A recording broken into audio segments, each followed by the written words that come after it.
Consider yourself under my protection. Big man in a suit of armor. Take that off, what are you? Let's put a smile on that face. I'm touching myself tonight. How can a woman possibly fight this? There are two things I want to do. I want an American cheeseburger.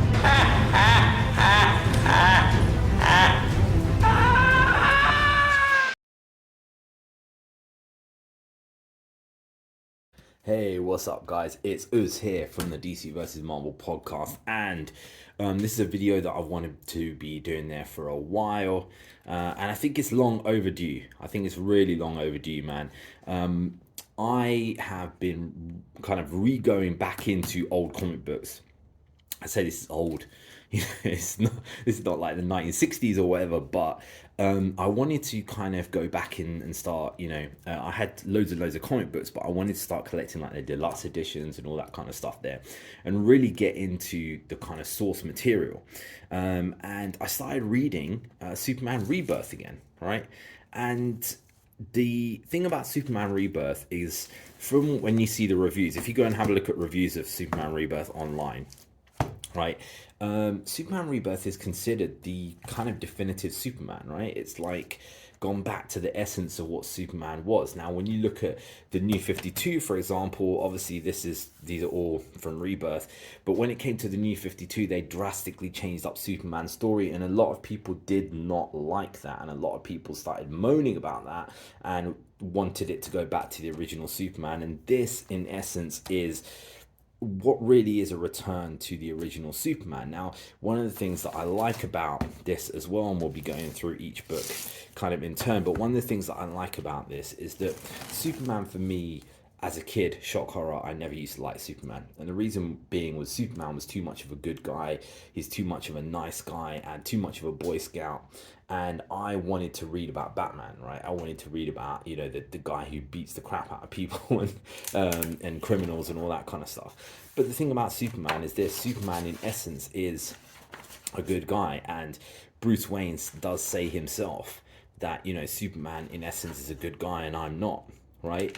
And this kind of goes back to that. And one of the things that I really love about this book is you can quite easily give this book to a 8-9-year-old child and not be worried about them reading it. And, you know, it's not like there's loads of blood and gore anywhere. There's no kind of like, you know, constant, you know, sexual references like you have in Suicide Squad and things like that, or you know, really horrendous villains like you'd have in Batman. The art style is quite nice and quite easy to read, and one of the main characters in it is you know, the Boy of Steel, John Kent, you know, which obviously they drastically changed in the Superman and Lois program, but a lot of it is the relationship between a dad and son, and how even though he is Superman, to him being a father is equal, if not even more important to him. And, you know, the brotherly kind of friendship between Damian and John Kent. For me, it's a really kind of, it's a nice book that that kids can read, get into the fantasy kind of thing there, but also at the same time not kind of feel ambiguous kind of character arcs and morals, right? So, you know, their ambiguous character arcs and morals are great. I do like that in you know, in comic book series, but it's mainly for older kids. Like, older kids need to know ambiguous character arcs, right? But, you know, younger kids, they need to have one kind of set that they can look at and then say, you know, this is right, this is wrong. And this is the one thing about Superman. It's like everything that he does, he tries to be a good guy. He may not succeed some of the time, but every single time he tries to be a good guy. And even though bad things may happen to him, for example, like, you know, he gets infected by parallax and, you know, becomes the Yellow Lantern and things like that, he still always goes back to being the good guy. And it's still all about you know, him, his family and things like that. Now, nowadays, this may seem very old-fashioned because, you know, when you're looking at this kind of thing, this is like, okay, Superman, you've got this kind of guy, and dare say it, he's a white male.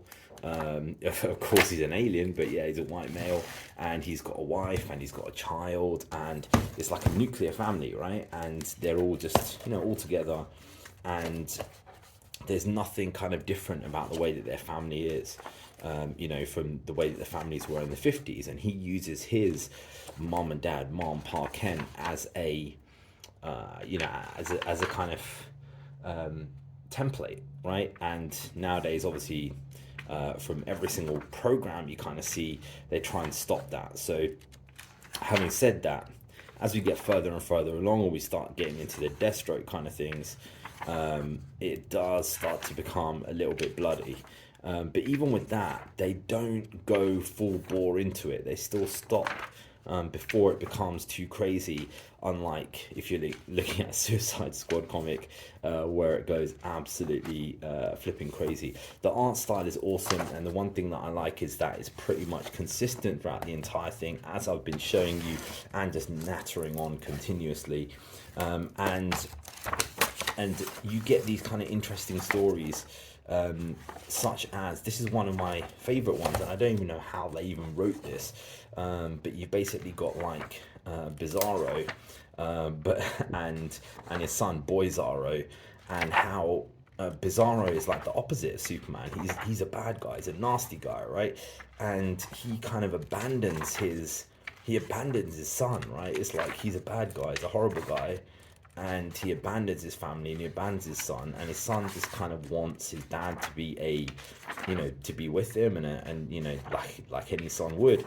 But basically Bizarro is a nasty person, and he just kind of just disappears and just leaves his son to die, and Lois to die and stuff like that. And he's just complete opposite of Superman. I really love this comic book.